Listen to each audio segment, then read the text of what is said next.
While the weather is clearing up in the oceans of the state of Kerala, Karnataka and Goa, we are preparing for cyclone Taukte, which is of Mumbai and likely to make landfall of Gujarat. Before I say further about the preparatory and preventive work, let me tell you, in 2017, there was Cyclone Oki. Cyclone Oki was so devastating that it gave lot of lessons, due to which Indian Coast Guard drew up a lot of preventive and standard operating procedures. In that, we have ensured that there were 15 cyclones after 2017. The major ones were Amphan in the Bay of Bengal and now Taukte in Arabian Sea. There have been 7 cyclones in the Arabian Sea and 8 cyclones in the Bay of Bengal, and with pride I can say that there have been nil loss to life and property as well. Now about Taukte. About Taukte, we started to get our own preparatory work from 7th or 8th of this month, when we started getting a little uncomfortable feeling about the way the weather was developing. Now models are being predicted. Around 11th, there was some amount of certainty which is coming, wherein the models were indicating that there is likely to be a cyclone which can become an extremely severe cyclone as well. As a result of which, there are 4 or 5 things which we have to do, because we are looking at the oceans. When I am looking at Arabian Sea, there are total in India 9 coastal states and 4 union territories, out of which 8 of them are on the west coast. Again on the west coast, I have to worry about the islands of Lakshadweep, Minicoy, which is around 200 to 300 miles away from the mainland, the oil rigs which are there of Mumbai area and further up. And therefore, as part of the preventive steps, we started precautionary measures of speaking to the state governments. You are aware that these are COVID times, so we resorted to virtual methods of alerting the state governments, getting regular Met reports, alerting the fisheries department, alerting the ports, utilizing our maritime rescue coordination centers. We have got radar operating centers for monitoring, and we started deploying our ships and aircraft for warning of those fishermen and merchants who are out at sea. Besides using NAVTEX, the ISN which we activate, it is International Safety Net, and in all vernacular and other languages we go and issue warnings. We started with around 25 ships, around 6 aircrafts going out for warning, and when the cyclone actually, when it started coming in, we came down to 14, 12, 10 ships, 2 ships by now, and similarly for aircraft we came down from 6 to 4 to 2 aircrafts.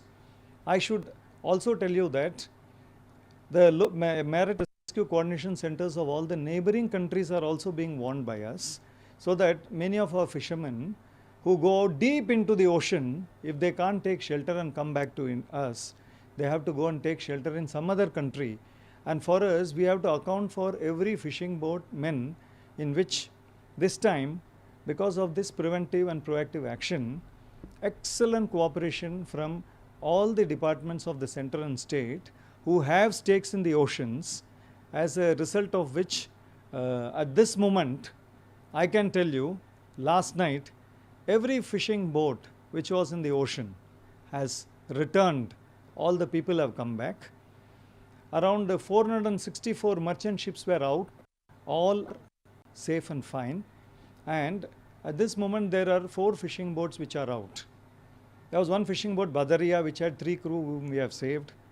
There was another fishing boat of Cochin, Jesus, which had around 9 crew on board. The vessel has been towed and brought back. There is one fishing boat, Milap, with 18 crew of Goa, for which we have sent out a Coast Guard ship. There is one fishing boat called Murugan, this is in Lakshadweep, Minicoy area. One Coast Guard ship, Vikram, and Dornier sorties are going on. You all will have to appreciate, weather is rough, it is rough for the Coast Guard also, but we have a preventive procedure. What we do is, when a cyclone comes, it moves in a direction. So first what we do is, we make the preventive preparation, then we go out and issue warning. Third, clearing operation means as the cyclone is moving ahead of it, we will go 300-400 miles ahead of it, we will go and warn and clear things, allowing for the path. Then we will go to shelter. And finally, when the cyclone is past, we will come from the rear side and go and see for rescue whomever we have to rescue.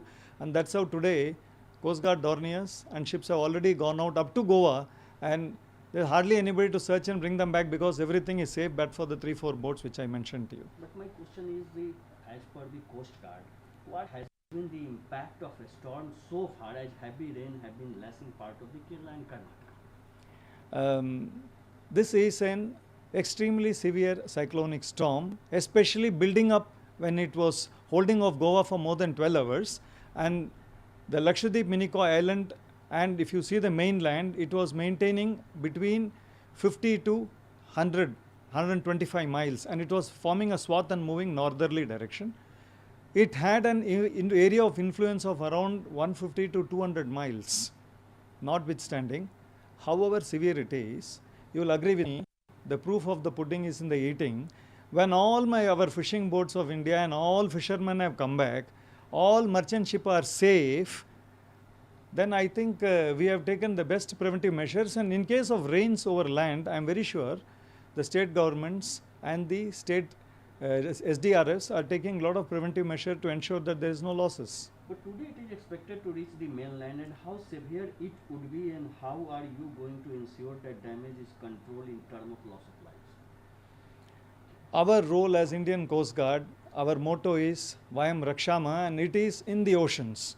In the oceans, I can tell you, for the state of Maharashtra as well as for the state of Gujarat, all the fishing boats are in, merchant ships are safe, there is going to be no damage, there is going to be no loss to life and property.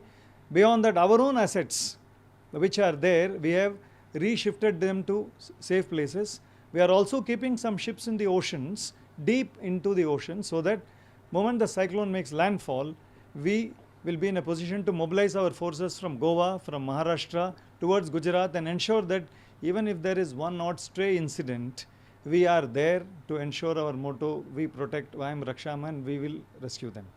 My last question is, how are the relief operations affected by the COVID-19 pandemic, and what precautions are being taken by your men to remain safe and still help people?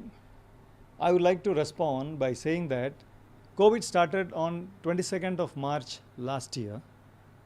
Till to date, Indian Coast Guard as a peacetime non-military armed force in the oceans have been maintaining 40 to 50 ships every day and 8 to 10 sorties every day, because come what may, we have to ensure safety, security, law enforcement and ocean peacekeeping. At the same time, I will assure you, the government of India diktats of mask, social distancing, hand sanitization, and in case we have to work very closely, PPE kits. So we have not been influenced to lower our operational guard or optimization because of this pandemic of COVID by taking appropriate preventive and precautionary steps. So I think we are responding to the cyclone Taukte also in similar way, and by the way, I would like to tell you, this name Taukte has been given by Myanmar. It means a noise-making lizard, and I am very sure this extremely severe cyclonic storm, when it is passing by, the sound which it will make, the ocean sound, is going to be appropriate to the name which has been given to Taukte.